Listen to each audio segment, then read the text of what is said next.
Hey guys, welcome to War 3. First things first, I ended up feeding iBom a generic gym and giving him some sig stones.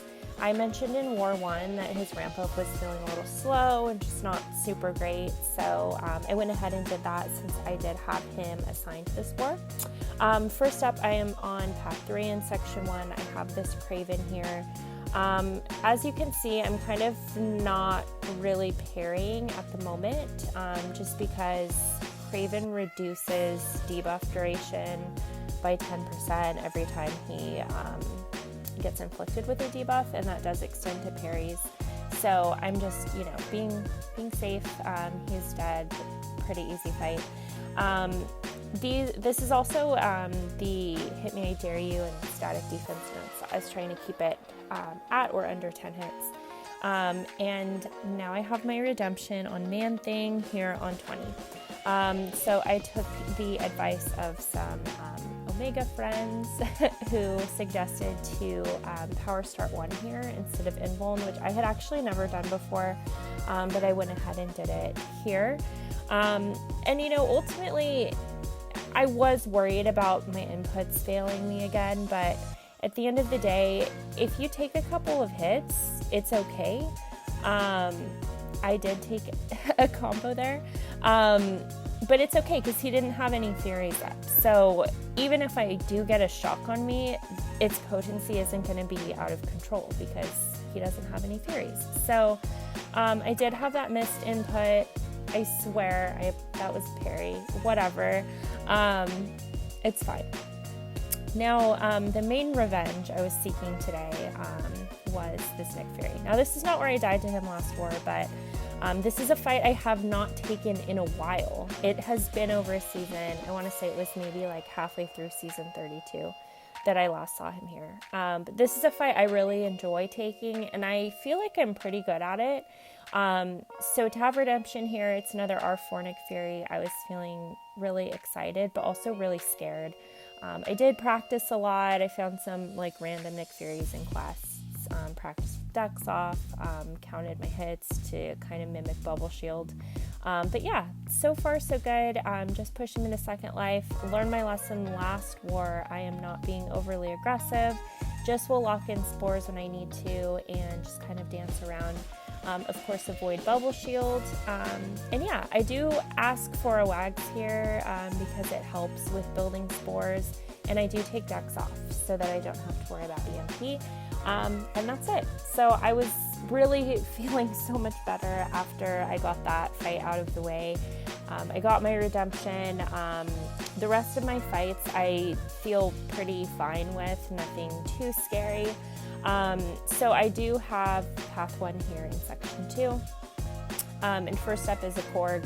I'm still a little shaky, and that weird dropped frame at the beginning, but I ignored it. I'm still feeling a little shaky from that Nick Fury fight, so you'll see I do make a few mistakes like that one. I just totally should not have even gone there with that heavy, and then I ate a heavy from him, but it's fine. My health bar is still really high, and this is a pretty easy fight. Not too much to worry about here. If I dash back twice, he will get a regen passive. And I think if I'm not mistaken, if he builds up to 10, he will be unblockable. But Korg has no other means to get regen, and just procced that one, so no big deal there. And then moving on, my next fight here is a Terrax.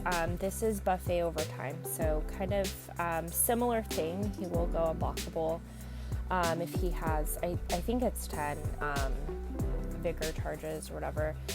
I'm leaving myself a note to dex off for Surfer.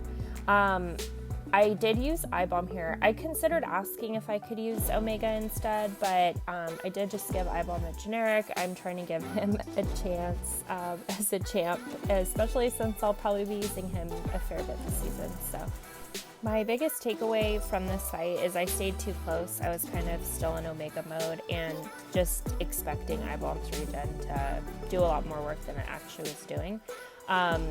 But other than that, this fight is fine. My plan is L2, L1, get acid burn on him, watch him melt, and since iBom is a Defiance attacker, I don't need to worry about triggering Beth, which is nice. I did invuln here because I'm afraid of his heavy, but other than that, pretty straightforward.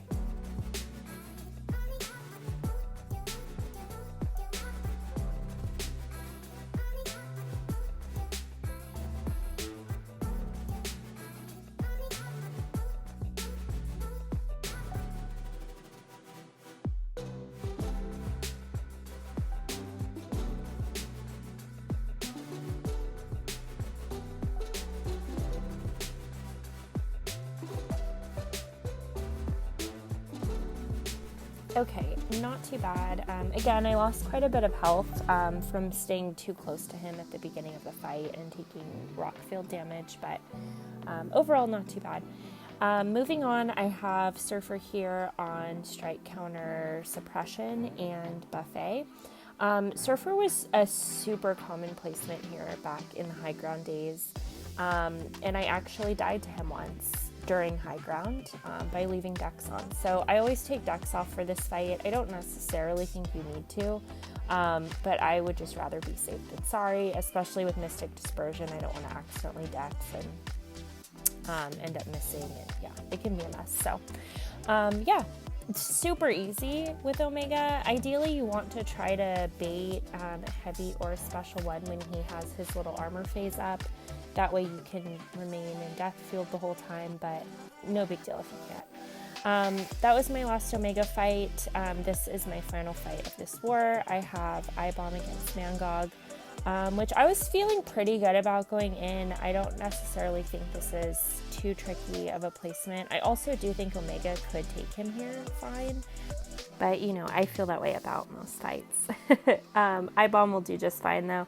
I have an invuln on for safety, just in case he does get into his enrage mode and throws an unblockable special to me or something, but my plan is to use Science power backs, throw my special 2 when I get it, and just kind of try to get him acid burned as soon as I can. I bait L2s against him here to try to keep his enrage charges, I think that's what they're called, keep those down.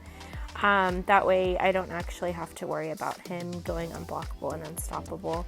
But yeah, I mean, he's going down really fast. The poisons are doing quite a bit of work, and when I have poisons active, I can also safely parry, which is kind of just like a nice benefit to have on this node.